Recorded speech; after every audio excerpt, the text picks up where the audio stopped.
Relations, University of Dhaka, the co-convener of the conference.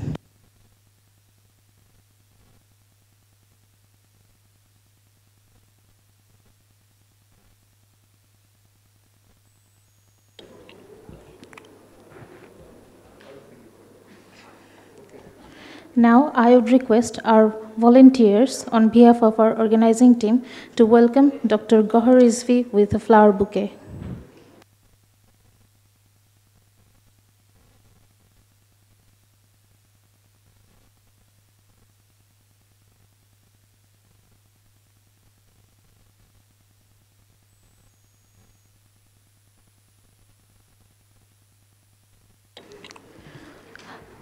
Distinguished guests, now the time has come for the much awaited, very timely Dhaka Declaration. I would request Dr. Imtiaz Ahmed, Director, Center for Genocide Studies, CGS, University of Dhaka, Professor of International Relations, University of Dhaka, to please take the podium and read out the Dhaka Declaration and moderate the following sessions. Thank you. Thank you very much. Before I read out, let me just give you a sense of how we have come up with this Dhaka Declaration. We had a subcommittee which consisted of all the international participants, including the three partners co-hosting this conference. We have BRAC University, we have ActionAid, and of course we have Dhaka University. So this is, it took some hours to come up with this particular declaration, but as you know, my task, once I finish reading, what we'll do, we'll have the chief guest deliver the valedictory speech, and then we will open up for Q&A. The reason is the Honorable Gohar could also reflect on the Dhaka Declaration, you know, maybe say some things he can flag. Well, this is the Dhaka Declaration. Let me read the preamble first. 1. Human rights are universal. That is why it is called the Universal Declaration of Human Rights. Human rights are complete and unqualified. They exist in all human beings without discrimination. They are not in the gift of individuals or nations. They do not depend on citizenship. They cannot be taken away by cunning or sophistry or in the supposed interest of some greater good. They are unequivocally universal. Number 2, perpetrators of genocide / ethnic cleansing / crime against humanity must be held accountable. Those directly responsible and those who are complicit must face justice individually and collectively. 3, those who have taken the responsibility to support and protect the persecuted women, men, and children for mitigating the harm or trying their best to make it right should be recognized for their role and for the example they set for others. They should be generously supported by individuals and nations alike. 4, we recognize the inherent agency, capacities, and aspirations of the persecuted women, men, and children. This agency should be protected, enabled, and nourished. 5, those state and non-state actors who profit from tragedy or are cynical and duplicitous should be called out and held accountable. Number 6, we should remember that a united world that respects diversity is better than a divided world. We recognize and reaffirm our common understanding, shared values, and visions. Number 7, we resolutely restate the determination to prevent torture atrocities, acts of genocide, and mass violence, and restore, protect, promote, and respect human rights for all. We, the participants of the International Conference on the Rohingya refugee crisis towards sustainable solutions, hereby 1. Welcome the convening of the International Conference on Rohingya refugee crisis towards sustainable solutions, organized by the Center for Genocide Studies of University of Dhaka, the Center for Peace and Justice of BRAC University, and ActionAid Bangladesh. 2. Recalling the promise of the Global Summit 2005 to take, quote, timely and decisive action in accordance with the UN Charter, unquote, in situations of mass killings and mass eviction, demand from the world community an unequivocal commitment to resolve the Rohingya refugee crisis in a sustainable manner, recognizing the fact that Bangladesh is currently hosting over 1.04 million Rohingya refugees within its borders. Number 3, recalling the declaration and comprehensive plan of action adopted by the 1989 International Conference on Indo-Chinese Refugees, incorporating interconnected commitments from states to an internationally monitored and concerted political, humanitarian, and legal response to a refugee crisis. 4, recognizing the concept of responsibility to protect, R2P, that obliges the international community to protect refugees through multi-pronged interventions aimed inter alia at deterring occurrences of egregious international crimes like genocide, war crimes, ethnic cleansing, and crimes against humanity, and at holding the offending state to account. Number 5, relying on the New York Declaration and Comprehensive Refugee Response Framework adopted by the UN General Assembly on 19 September 2016 that builds on the notion of burden sharing reflected in relieving countries of asylum of disproportionate burdens of granting sanctuary and protection, promoting refugee self-reliance, pursuing resettlement in third countries, and facilitating conditions in countries of origin conducive to repatriation in safety and dignity. 6, call upon the United Nations, members of the international community, to use diplomatic channels to provide sufficient humanitarian assistance and other support to ensure protection and rights of Rohingya women, children, and other vulnerable groups. Number 7, recognize that the Rohingyas have a right to return to their homeland. We call upon the international community to ensure their voluntary, dignified, informed, and protected return. Number 8, call upon the international community to comprehensively investigate the ongoing acts of genocide, mass atrocities, crimes against humanity, and ethnic cleansing in Myanmar, and demand the persecution and punishment of those offenders responsible for such violations and protect the Rohingya from further harm. Number 9, emphasize the responsibility of Myanmar in restoring and protecting citizenship rights and human dignity for all, including enacting legislations upholding the socio-cultural, political, and economic rights of the Rohingya population.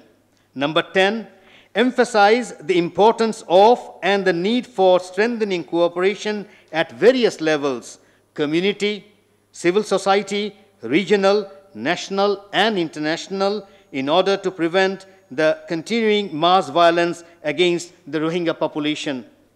Number 11, extend solidarity and support to the government of Bangladesh in their efforts to provide for and protect the persecuted Rohingya community, and in their efforts to find durable solutions to the Rohingya refugee crisis, upholding the rule of law, principles, and international norms and practices. Number 12, recognizing the contribution of the Bangladesh community and highlighting the socio-cultural, economic, and ecological impact of the Rohingya refugee crisis on them, their lives and livelihoods, call upon Myanmar and the international community to address the issues of loss and damage. Number 13, demand that members of the international community incorporate and implement access to justice, gender, equity and equality, child protection, principles of good governance, transparency and accountability when formulating future sustainable solutions. Number 14, emphasize the need to constructively build on the strengths of the Rohingya population, particularly women, and engage them as leaders in the design of any future sustainable development solutions in line with the SDGs. Number 16, support the UN Special Rapporteur on Myanmar's recommendation, quote, to establish a documentation structure to collect, map, and preserve evidence of human rights violations and abuses and testimony from refugees in Cox's Bazar and call upon the UNGA to implement the recommendation. Number 16, commit to a review mechanism on the content and implementation of the Dhaka Declaration on a regular basis. Thank you very much.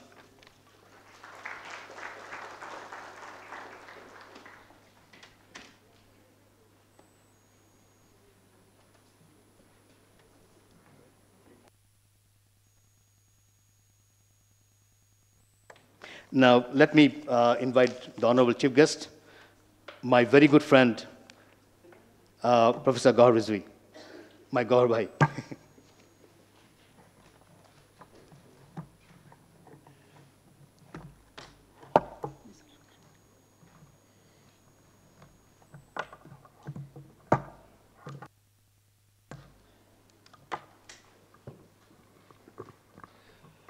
Professor Imtiaz Ahmed, Farha Kabir, Barrister Manzoor Hassan, ladies and gentlemen and friends. First, thank you very, very much for giving me an opportunity to come and be with you this evening. I want to start by thanking Farha and Imtiaz for organizing, and Manzoor for organizing this conference in such a timely manner. Thank you for organizing it. Thank you for the Dhaka Declaration, which you have just read. And I know our Foreign Secretary is here. He probably will be able to comment more on the declaration than I can.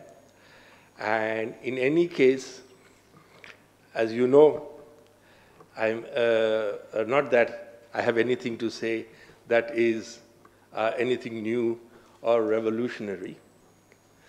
But what I do want to emphasize that I am here speaking in my own personal capacity.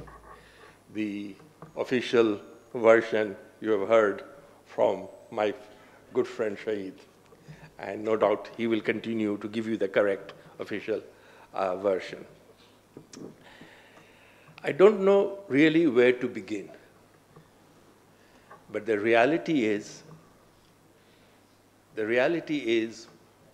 that I don't think we have fully grasped the enormity and the depth of Myanmar thinking, their planning behind the Rohingya exodus. It was not the result, as we have been told, of a few Arsa people attacking a village or two. It was not a sudden decision. This is a deeply well thought out, organized, meticulously planned event, what we are witnessing today. It did not start in August 2017. It did not even start in the 1990s when the first exodus of the Rohingyas happened in Bangladesh. To understand the Rohingya issue, we need to go back to 1982 and the Constitution document. And that is where we understand very, very clearly, with no ambiguity, what Myanmar's policy is and what Myanmar intends to do. Rohingyas, who were listed in the 1948 Constitution as one of the ethnic groups that constituted the population of Myanmar. In 1982, that has been dropped. And if you look at it, their purpose is very clear and very straightforward. Myanmar is visualized as a Buddhist state made up of various ethnic groups of Chinese origin. Anyone that does not fit into that picture, that vision of Myanmar, is not a citizen of Myanmar and has no place in Myanmar. I think unless and until we understand that, we are allowing ourselves to be frankly, to be duped or put politely into a false sense of comfort. This was and is, as I said, and I repeat, a deeply planned, well-organized effort, and this is not going to go away in any time soon. Over a period, the Myanmar army has pushed Rohingya population from time to time, and in a way, they tested Bangladesh's will. How much will they resist, or what they will do? And sometimes, under pressure, they have taken people back, but they have always gone back to their same game. And today, by far the largest part of Rohingya population is outside Myanmar than inside Myanmar. So you can see how they have calculatedly gone forward and are very much with them. And if you look at the current narrative, which is bought in by the vast majority of the Myanmar population, is the one that the military government has projected. The military leaders have projected that people of Rohingya origin do not belong to Myanmar. And one reason why it is difficult to oppose this policy is the people of Myanmar, vast majority of people of Myanmar have accepted this narrative, and there is no movement from that. So that being the story, and unless we get to the history of it and understand that carefully, I think we will be deceiving ourselves. And what has happened, Bangladesh has done all the things right. I think it was to the great credit of our Prime Minister, the great credit of our Prime Minister, that she opened up the borders and allowed these people to come in. And I don't think there was any other alternative acceptable decision for which we must congratulate her. But just congratulating her and stopping there will not suffice. We need to ask ourselves what has happened after that. Our Foreign Secretary and his colleagues have gone to extraordinary length to find some diplomatic acceptable solution. But up until now, what we have seen is goodwill, honesty, and a desire to solve the problem on Bangladesh's side.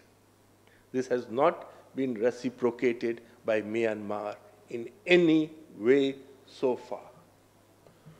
Whatever concessions that Myanmar has made, and Myanmar has made so far, hardly any concession. It has been in response to international opinion, international pressure, and nothing else.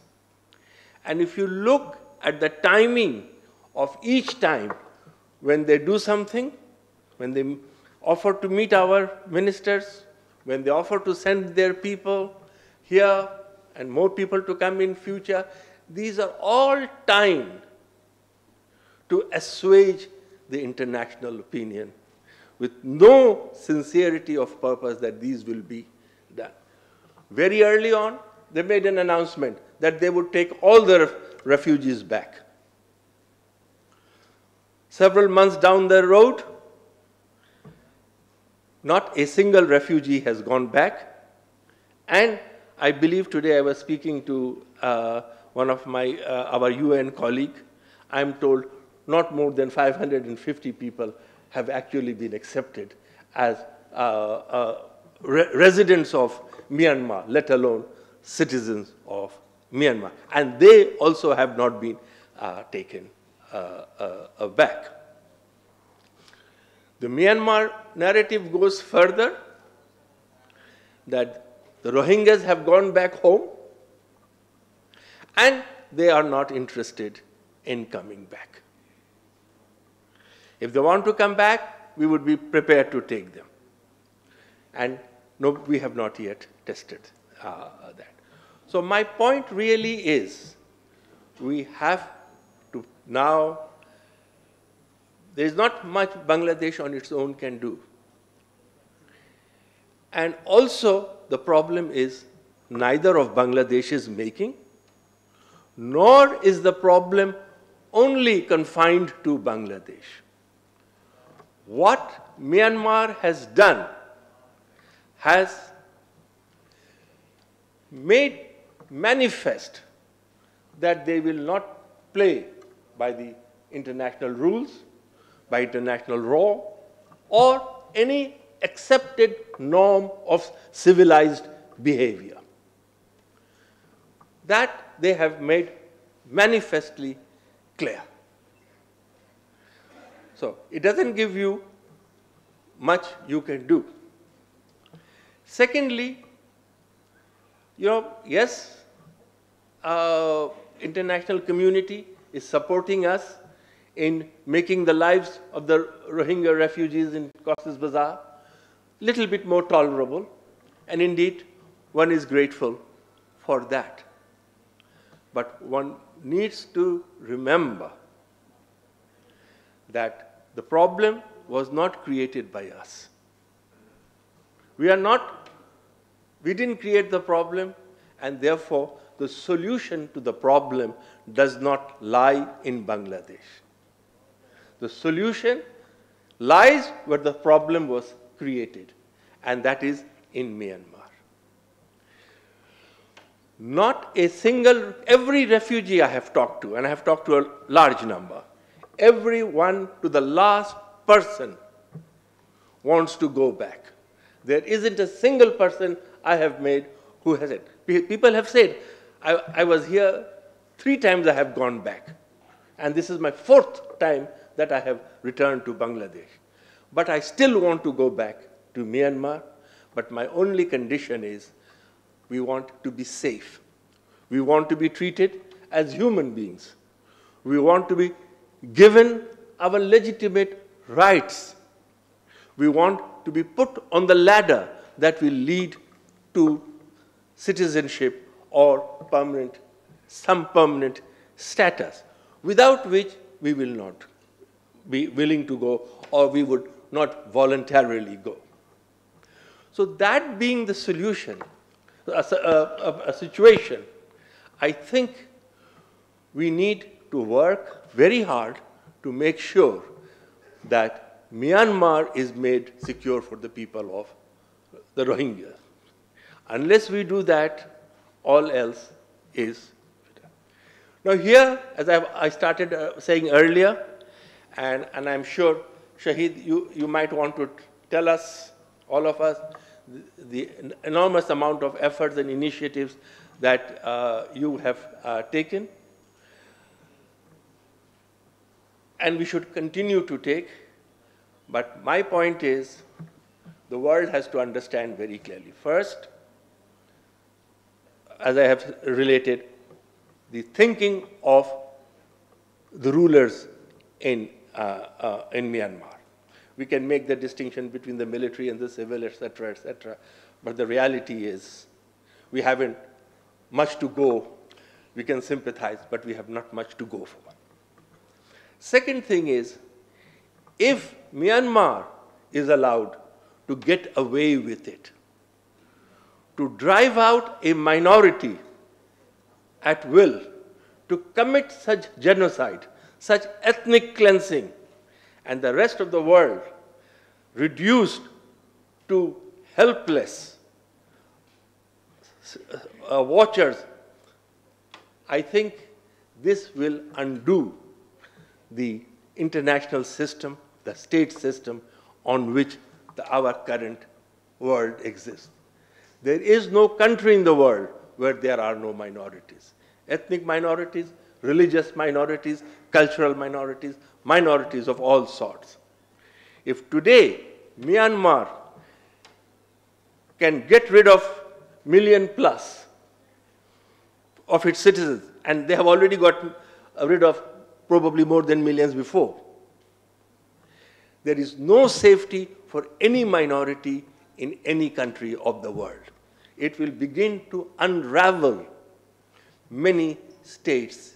So we have to be really awake, we really have to wake up, and we really have to take a stand. And the final thing is, given the extraordinary public opinion, and here this is the only redeeming feature I see, extraordinary support for the rights of the Rohingyas around the world. In the end, the solution lies in mobilizing that support, mobilizing that opinion, and translating it into some actionable plan. Unless we do that, I don't believe Myanmar is going to but whether that lead Bangladesh will take, or whether that lead can be taken by many of our friendly countries,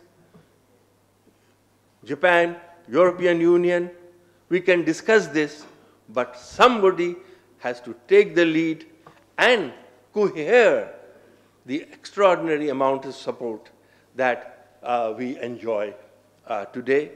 And until that happens, I don't believe. Finally, I don't think it is useful to debate whether or not sanctions work. It's a totally irrelevant debate.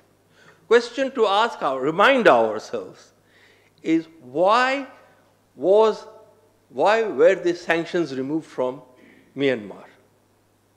It was removed in the hope to strengthen the hands of Daw Aung San Suu Kyi, to give democracy a chance, to strengthen human rights. Foreign investment came forward.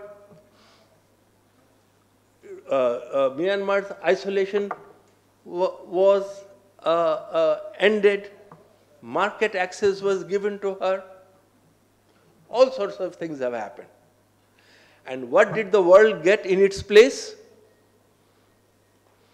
Massive killing, genocide, and ethnic cleansing. So there's no longer time to say, does sanctions work or not? We have to reimpose the sanction, because the sanction was removed as a goodwill and a gesture of good behavior to come from Myanmar. that behavior has not come back. We should target how these sanctions will have to be done. Putting a ban on the travel of the military leaders by EU is a very useful start. But we need to revisit the question of market access. We need to think again, those who are trying to invest in Myanmar, in every way. The only thing that the military will understand is pressure. And without pressure, nothing will happen. Myanmar will not be secure for Rohingyas. And if Myanmar is not secure, Rohingyas will not go back. And for anybody to think that Bangladesh can absorb this 1 million people, I think either they don't know what they are talking about, and if that were to happen, I fear for the future of our global system. Anyway, again, thank the organizers for making a very, very timely conference, a vigorous, refreshing declaration. I hope the world will take notice of it, and we will end this human misery, the like of which we had not seen for a very, very long time. With those, thank you again. Joy Bangla, Joy Bangabandhu.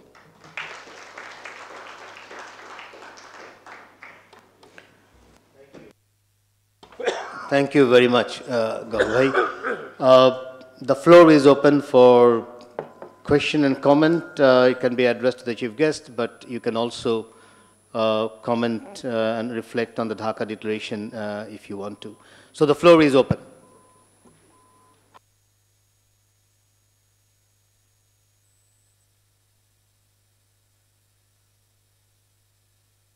Can't be conference fatigue.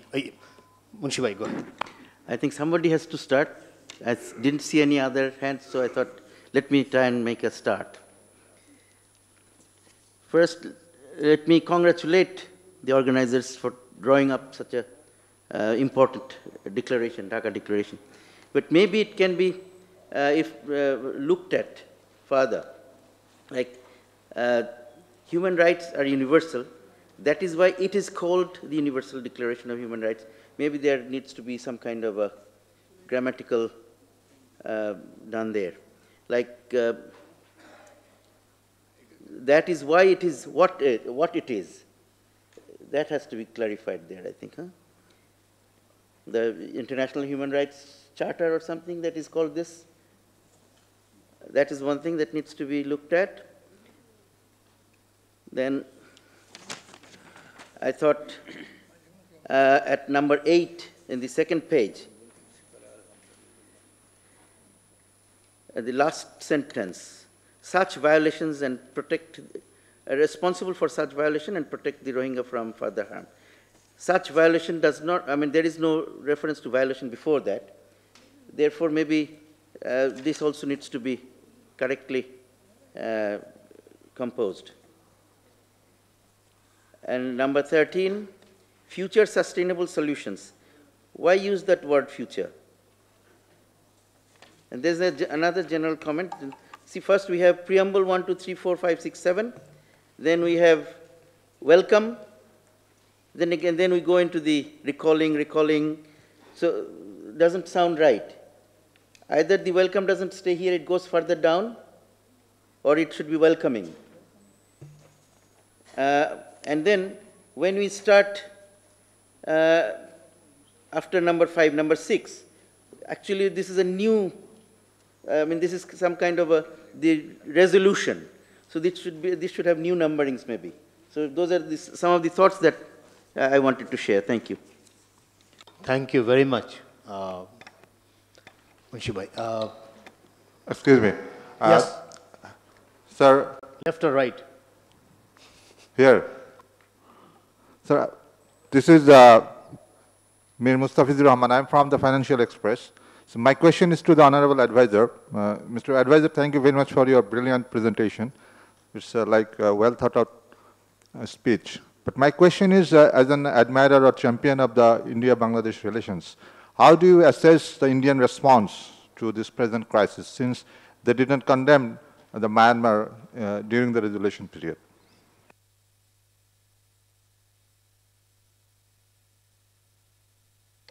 My sensible instinct would be to pass this question to the Foreign Secretary.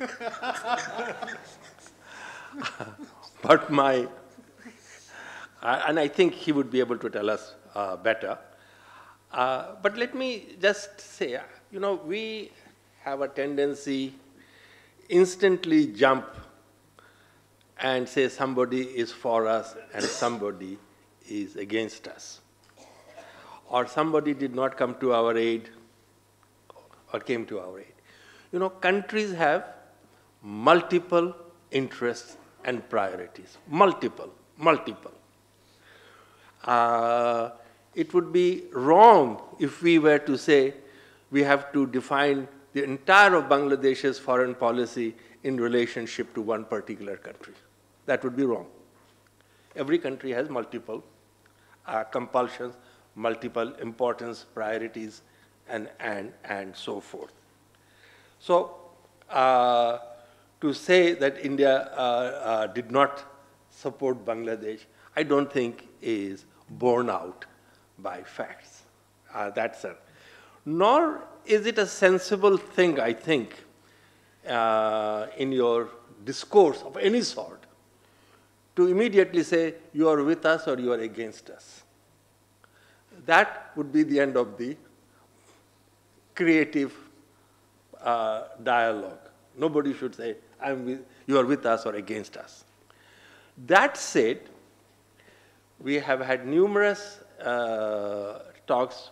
Any number of Indian leaders have visited, officials have visited Bangladesh. We have spoken to them. Foreign Secretary has had numerous meetings. And we have found India's response extremely constructive, extremely helpful. And where we are benefiting is India's ability to influence and persuade Myanmar. If a country takes in advance the position that let us condemn Myanmar, what is the value of India's role left? I don't want to take this analogy further, but believe me, I don't know what the Chinese government has said publicly, but during the visit of the Chinese foreign minister to Bangladesh, we found the Chinese response extremely constructive. So I think we should avoid these temptation to jump in and say somebody is against us, somebody is for us, you should take sides with us, or so forth. I've tried my best not to mince words, and so I hope you will understand, because otherwise the tendency is, oh, well, he's apologizing for somebody. No, that's not what I am doing. Thank you. Shahid, you want Foreign Secretary, you want to come in? No, not at this stage. Sir, my name is Syed Shahnawaz Mohsen. I'm working as the political advisor to the Canadian High Commission. Just before my question, I would just like to draw your attention that Mr. Bob Ray's message has been read in the inaugural session, and his report will be coming out today, the final report. It will be made public today, the final report. So just on that note, the question that I have to, I hope it's whoever is the right person to answer it. It's a perception among among a lot of people that the moment Bangladesh actually signed an MOU with Myanmar about how to basically repatriate the Rohingya refugees, that's the moment that the international community was basically isolated from coming inside and actually doing something more constructive. Is that a right perception that they have? Because as long as Bangladesh did not go into a bilateral MOU with Myanmar, it remained an international problem that the international community could actually come and intervene. But the moment the MOU was signed, it actually became bilateral, then multilateral. Is that perception right, or was that a right decision, wrong decision, for the lack of the appropriate words that I'm just saying it's right or wrong, sir, but what are your perceptions on that, sir? Well, well, I can, I'm an academic, so I can say probably much more, the space is much more open for me than those who are in government. I think there are two perspectives. From the government side, and I don't want, maybe the Foreign Secretary can come later and say, yes, that's right. From the government side, I think they want to keep the bilateral arrangements always open because it's a neighbor, it's not going to go away. I think the decision from their side was to keep the bilateral channels open. Some of us, including myself, we thought that that it's not an MOU, it's an arrangement that was signed, not even an MOU. That was something that we should have waited a little bit so that pressure could have been brought up, and then probably some of the clauses could have changed. And that's because, as I said, that this in the 70s and the 90s, the exodus, and this time the exodus is different. It's different mainly because there is enough evidence that either a genocide or ethnic cleansing or crime against humanity has, has occurred there, which we did not have in the 70s and the 90s. Now, that tells you that it is not a Bangladesh-Myanmar issue. That was our argument in the beginning. I remember myself and Foreign Secretary, in the first talk show, we did have differences, but I also remember that at the very end, he did point out that yes, we are going bilateral, but we are going to keep, in our bilateralism, there is multilateralism, quote unquote, if my memory is correct. So there are two perspectives to it, but as they say that, the taste of the pudding is in the eating. We have to see where it goes. But at this stage, I can, at least we have heard the Foreign Secretary speak yesterday and also today, and our perspectives, or our academician's perspective, researcher perspective, I think there's a little bit of similarity now in the sense that we want to keep both bilateral and international open. As for the international community of giving up on Bangladesh just because Bangladesh has started a bilateral approach, that I think would also be, too simplistic. And if they have done, I think they have done very wrongly. As I said, there is evidence of genocide. So even if, and this is my statement, I've time and again have written on it, even if we solve the problem bilaterally, even if we have solved the problem bilaterally, this issue of genocide will not go away. It cannot. And we have enough legal instruments. In the 70s and the 90s, we did not have international legal instruments. We even have rape as genocidal act now. So the international community has to revisit, and I think the chief guest has made it very clear, even to revisit sanctions. This very idea that sanctions doesn't work really doesn't make any sense, particularly when there are sanctions against different countries of the world. Now that Myanmar has failed in its task, particularly to reproduce itself as a responsible country, I think there should be a revisiting even on the issue of sanctions. But more importantly, I still think that the international community ought to get engaged as much as possible, because it is not a Bangladesh-Myanmar issue only. And yes, Tunkin, go ahead. I'm Tunkin. I am a Rohingya. I'm leading Burmese Rohingya organization in UK. And I would like to express many thanks to the advisor, and what you mentioned as it is totally the same how I faced in Burma when I was, until my age was 17.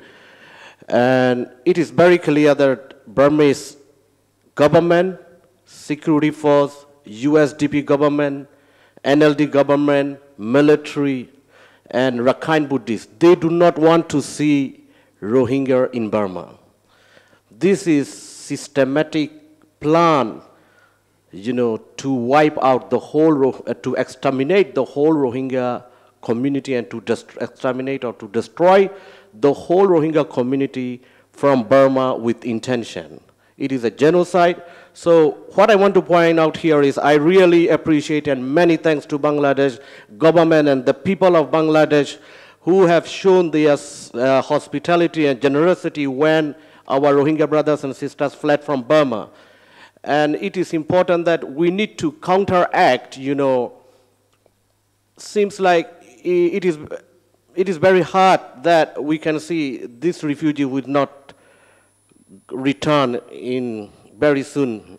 Maybe it takes years. So by counteracting what Burmese military trying to destroy us, we need to empower Rohingya community.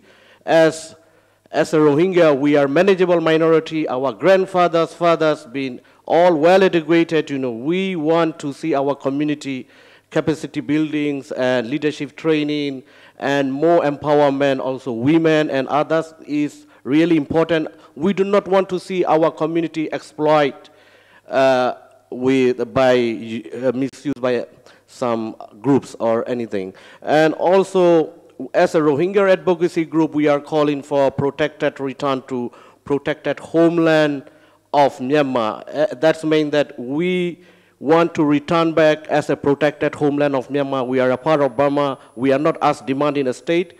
We are a part of Burmese society, so we want to return with a protection and we want to have a protected homeland under of international protection. So on that case, we as a Rohingya advocacy groups are trying to get international support on that. We're trying to call for a conference with some countries. So I would like to request Bangladesh government to support on that too. Thank you so much. Dr. Habib. Thank you very much. It's my pleasure. This is Mohsin Habib. I'm from Swinburne University, Australia. I just want to raise a little bit of issue here from international to national context. In my last trip to Ukia and the camp, there are two things as significantly important, I think. Number one, in the camp, that some of these Rohingyas being taught Bangla. I think I was talking to Vincent from UNHCR. He was saying, "Is that happening?" Yes, that's happening. That's evidence on my slide. I've taken photos. I understand. I fully acknowledge Bangladesh government's role. It's a commendable, things that Bangladesh government has done. It is extremely difficult to monitor as well. So probably there should be some sort of a policy within the government that how monitoring can be taken place. In relation to that, I think all of us, we know we cannot stay there after 5 p.m. But this is through the consultation of the local, chairman, leaders that has come forward. They were saying, look, we cannot stay there, but we don't know who is staying there. Some of the local leaders, chairmen, and I have several consultations, they raised issues as they fear violence before the election. They fear, radicalization in different contexts. So I believe Bangladesh government is taking some action, some sort of a forward action. I just thought I should let you know what is happening from an academic point of view. I'm happy to share the big research that we are doing in the near future. Thank you very much. Do we have any more comment? Yes, please. Munir. Thank you. This is Asif Munir. Going back to the Dhaka Declaration, just a quick point. On page 2, for point 5, perhaps to include with the New York Declaration and the Comprehensive Refugee Response Framework, also the Global Compact on Refugees, although it's still in draft stage, just for future monitoring and follow-up. Perhaps to include that, for whatever it's worth in future. Thank you. Good. Yes, Munshi Bhai. I thought I wanted to come back on this issue of bilateral, multilateral, or international. I think what Professor Imtiaz said about it being an international, huge international humanitarian crisis, there is no doubt about that. And the location of the crisis is basically Myanmar. So to that extent, Bangladesh is not even party to it. But Bangladesh has been impacted by the exodus of the Rohingyas after they suffered this huge atrocity. So when it comes to resolving the question of repatriation of the displaced people back to Myanmar, that has to be a bilateral arrangement. There is no two-way about it. Of course, there will be international involvement, international monitoring, international assistance in the whole process. But it is a bilateral process. So to that extent, it is definitely bilateral. What we do in that should not inhibit international community in actually addressing the issue of human rights violation, the grave human rights violation in Myanmar. And so there is no dichotomy there, or there is no dilemma there, or I mean, contradiction there. Thank you. I just want to, take that up a little bit. You see, and this is something that we are trying to flag, and one of the reasons why we ended up having this particular conference, which is mainly a non-governmental conference, although we did interact with the government of Bangladesh almost day-to-day basis. The idea is, and this has to be flagged very clearly, Rohingyas are not only in Bangladesh. This is the first thing that we have to keep in mind. There are Rohingyas in India, Rohingyas in Pakistan, in Saudi Arabia, in Malaysia, in Indonesia, in Japan, in Australia, and Thailand. And this is something I have flagged, and I'm sure Foreign Secretary knows about this, that let us call a conference, at least of these countries, and see what kind of solutions they are looking for. We have heard from our Malaysian colleague, there are 200,000 of them in Malaysia. And in some way, they probably have assimilated, but still they remain stateless. In the future, you never know, you might end up getting one Donald Trump in Malaysia, and that can, derail things. So my argument here would be, as I say, that this archetype of singularity, can come back in any country, in any region. So these are the countries, I think, we know that there are sizable Rohingyas. And if that is the case, I see no reason why we can't have an international conference to begin with. And then, of course, and this is absolutely my personal opinion, we will at one stage need an international conference probably to resolve this once and for all. I'm a skeptic of bilateralism in the age of globalization. That's the reason.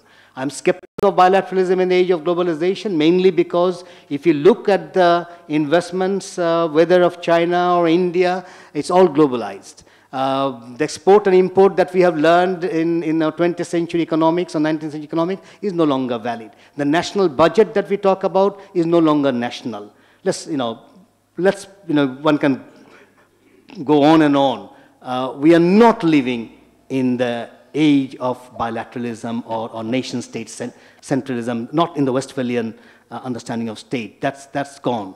It's much more complex. And the complexity is something which will tell you that we need an international, what you call, kind of an exercise. And why that is so? Because there is enough evidence that this is a genocide. So if that is the case, then it becomes international by the very nature of this issue. And once that gets into Myanmar, I believe they would start derolling some of the structures that they have created. Thank you. I think we don't see any hands. Thank you again, Gahabhai, as usual, frank and free, though he did make a point that it's his personal opinion, but I think it allowed us to rethink a lot of issues. Let me at this stage request Manzoor Bhai to deliver remarks, closing remarks to begin with. Thank you, Imtiaz Bhai. It's going to be a very brief closing remark, just to say that, over the last 2 days, we have deliberated on a number of different issues, and we have come up with this Dhaka Declaration. I see this declaration, this document, as a living document, and I think, if you look at paragraph 16, it talks about commit to a review mechanism on the content and implementation of the Dhaka Declaration on a regular basis. So this is going to give us that opportunity to go back and to review and to adjust and to bring in new ideas. So thank you very much. And we couldn't have done this on our own. So thank you for all your inputs. Thank you to Professor Gaur Rizvi, Gaur Bhai, and thank you to Honorable Foreign Secretary for being present and for all your input. And for what is left for me to say is, we will continue with this conversation, and we will keep in touch, keep you updated on what's happening, and wish you all a bon voyage. Farah? Let us not repeat what was said about Rwanda and the Hutsi, and that when good men do nothing. I'm sure it is not too much to ask the international community to stand up to the challenge and the crisis that is there, and not try to hide behind diplomacy, bilateralism, multilateralism, terrorism, radicalism, you name it, all the isms. I think the call is out there that these are human beings. We're dealing with human beings. We're dealing with women, children, girls, men, and we need to really be civil, and we need to prove that we are a one human community. আমার মনে হয় যে আমাদের এই চাওয়াটা খুব বেশি না, কোনো বাড়াবাড়ি না, যে আন্তর্জাতিক মহলে এবং বিশ্ব নেতৃত্ব যেন এই মানুষগুলোর পাশে এসে দাঁড়ায়। আমরা চাই না যে 50 বছর পরে প্যালেস্টাইনের মতন বা সিরিয়ার 10 বছরের বা ইরাকের মতন আরেকটি ক্ষেত্র ঘটনা তৈরি হোক। আমার মনে হয় যে আমরা সভ্যতা এই পর্যায়ে আছি যেখানে আমরা আশা করতে পারি যে বিশ্ব নেতৃবৃন্দ এদের পাশে এসে দাঁড়াবে। আমি গর্বিত যে আমি একজন বাংলাদেশী, কেন আমরা প্রতিবার প্রমাণ করেছি we are resilient. But don't take for granted the resilience of Bangladesh. As a Bangladeshi, we will stand up and for humanity and for the rights of people. But that does not mean the rest of the world can forget its responsibility. And as we have discussed over the last 2 days, the responsibility lies in the state where the conflict originated. And the responsibility lies with all of us. So I hope that as a part of the 2-day conference and the declaration, there is something for all of us to take back. Because if you will see that we have also included the roles of the individuals, and we have spoken about collective roles. So wherever we are, whoever we are, I think we can play a role. So let us come together. It is in our interest. An unstable instability anywhere in the world will not bypass us. Climate change, loss and damage, environmental, social, economic conflicts will not bypass one or the other. We are all going to be affected by it. So I hope you've had 2 good days of deliberations. We are very fortunate to have been a co-convener. We thank all our international participants for coming so far, contributing. I have been extremely enlightened. I've learned so many things from all of you, and I shall take that. And we hope that we will continue to work and achieve what we set out to achieve. Thank you.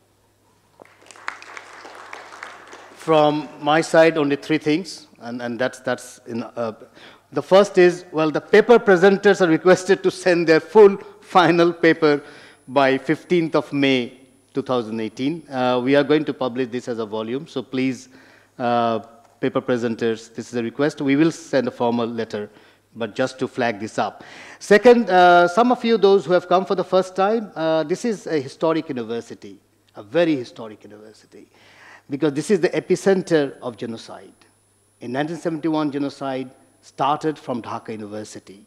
So for us, genocide is something part and parcel of our, what you call, our thinking, our livelihood, you know, and the whole university is a museum.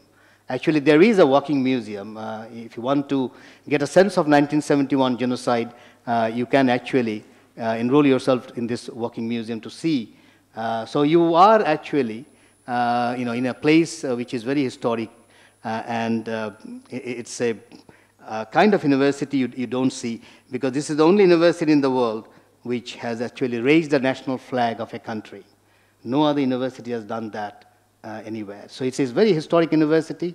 There is a spot where the national flag was raised, and there are so many things throughout. So I don't know whether you will have time this time, but just to flag that, I thought then you can see the connection, why we have a Center for Genocide Studies, and why we are so much passionate about this particular genocide, not only of Myanmar, but any genocide. Last line, I go back to Lao Tzu, you know, a journey of 1,000 miles begins with a single step. This is only a single step, because there are a lot of things to do. Thank you very much.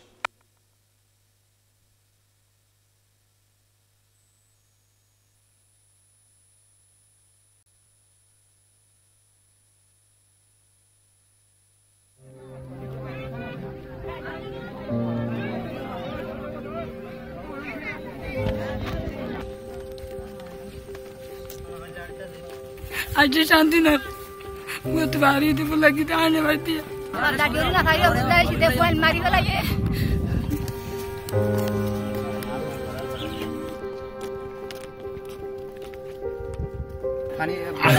हाँ भाजी रे पानी पानी है क्या एक पानी हवा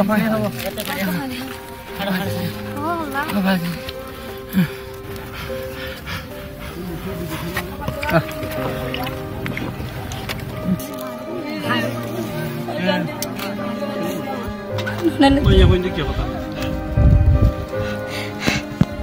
गर्भराजी बोले तुम्हारा अब्बा माँ क्यों नहीं नहीं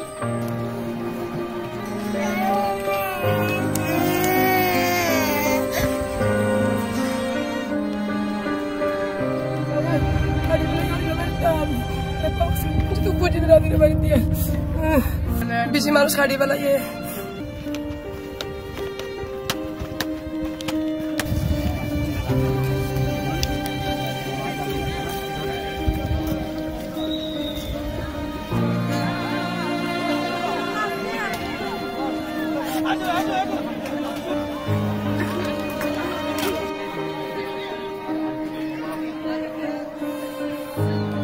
बहुत आगे सोच सम्मान हो रही है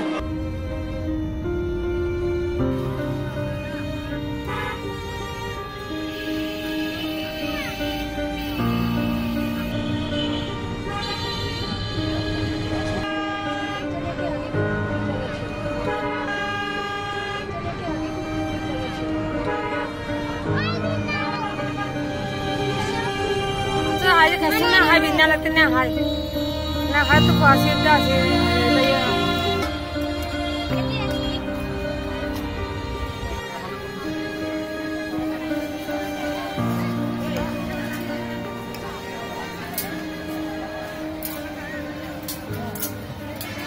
एगारो दिन लगे आरा तो आए थे बिशो कष्ट करी अच्छी जा रहा तो फोन ले रो हनो डोला फरानो लालो जोरी आज जो तेरी बिची दुगुरी अच्छी. We have a young mother here who has just given birth to her baby son yesterday. She has 6 children in total now, including this newborn child.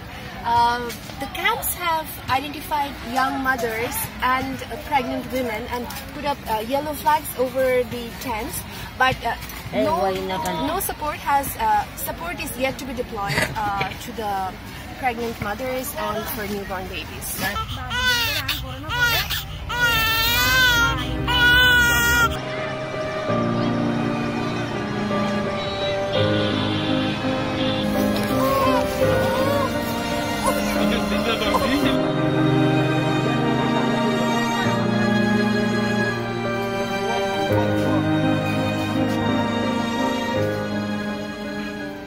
We are right in the middle of Balukhali camp. People don't have latrine, there's no wash, sanitation. So I cannot describe the dire need here. They don't know what the future is. They don't know what tomorrow is. All they're trying to do is survive.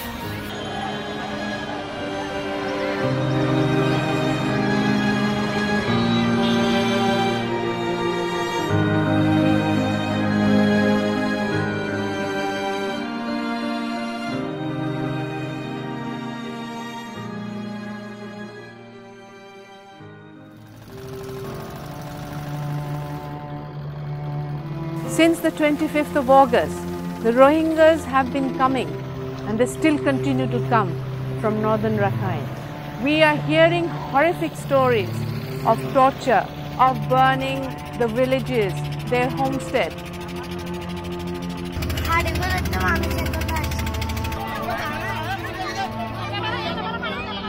People have been walking for days. During the night, they would travel through the jungles, and in the mornings they would hide.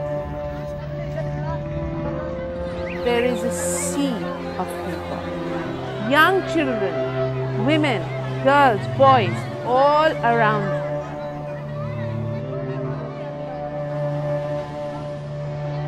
It's unbelievable that more than 500,000 people have been displaced.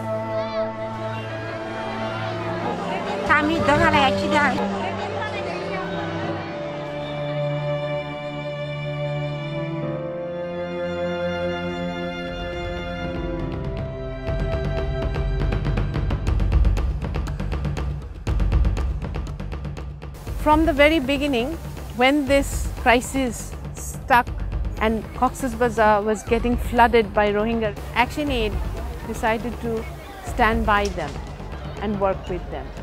And together with its partner, IPSHA, we have decided to work in Moinar Gona.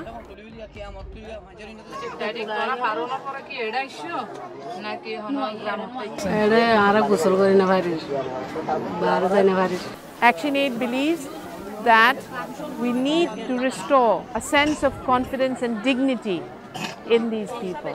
They have been displaced, they are already traumatized.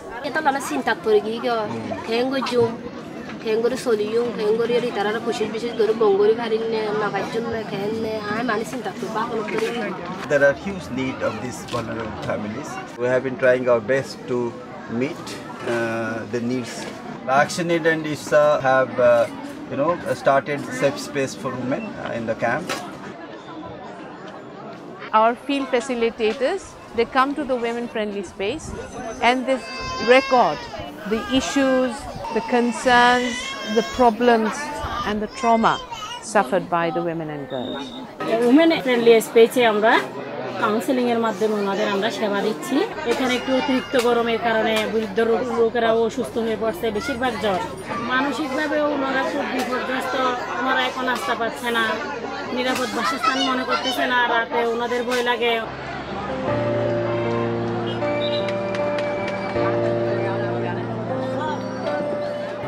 We have provided the women dignity kit. This dignity kit is going to take care of the sexual and reproductive health needs, immediate needs of the girls and women. Here is contain the hygiene and other dignity kit for women, and huge need is there, and as long as 65% are women, but we have very less resource in that case. We are covering 2,000 family in this town, but we have planned for go beyond, and we are trying to raise fund for this as well.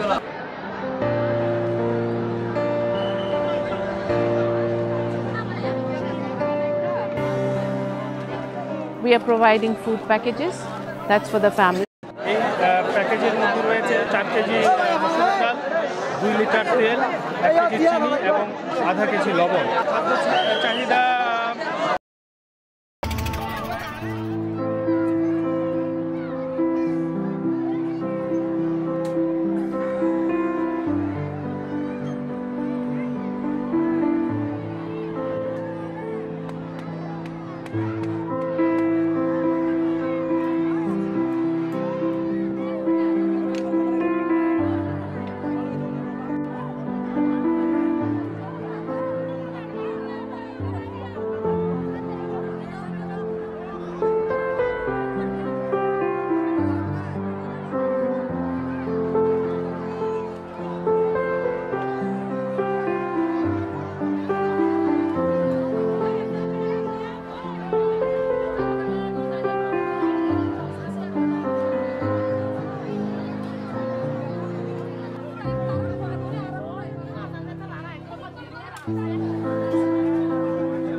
This is a common distribution point of Balukhali 2 camp, and we are covering more than 125,000 people. Today actually we are distributing dignity kit and blanket, and as you have seen, we got more than 4,000 people who came here to receive this item. We have included sanitary napkin, underwear, clothes, their outfit to help them face the situation. We are also distributing blanket because this is winter season in here.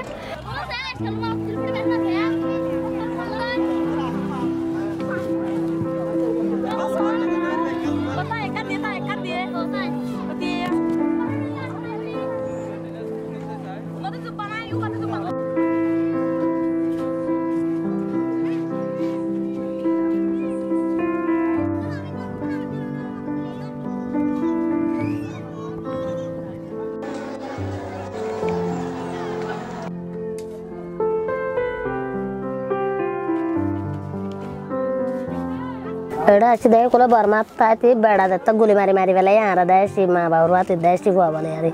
To know Yara, to know Vaya, the Kushilagi, Shandari Vindium, Vindiba, Amator, Vindium, ready. The Batti the Lagibo.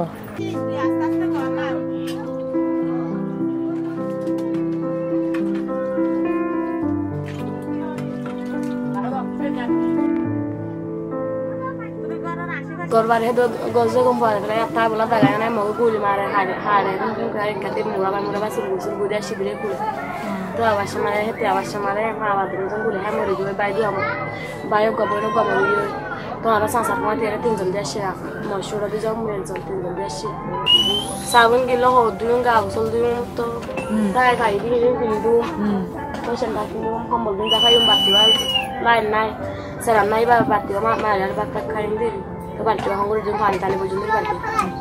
Mani time gusolo hora. Mai wangu tu time gusolo ina lagi. Jinishan era bote tu sesi tam pulutu hangul ni era begiru mai gusolo la. As women and girls are the most vulnerable victims of this humanitarian crisis, we are providing support to them, and with these dignity kits, the women and girls will be able to make the best use of it to protect their dignity.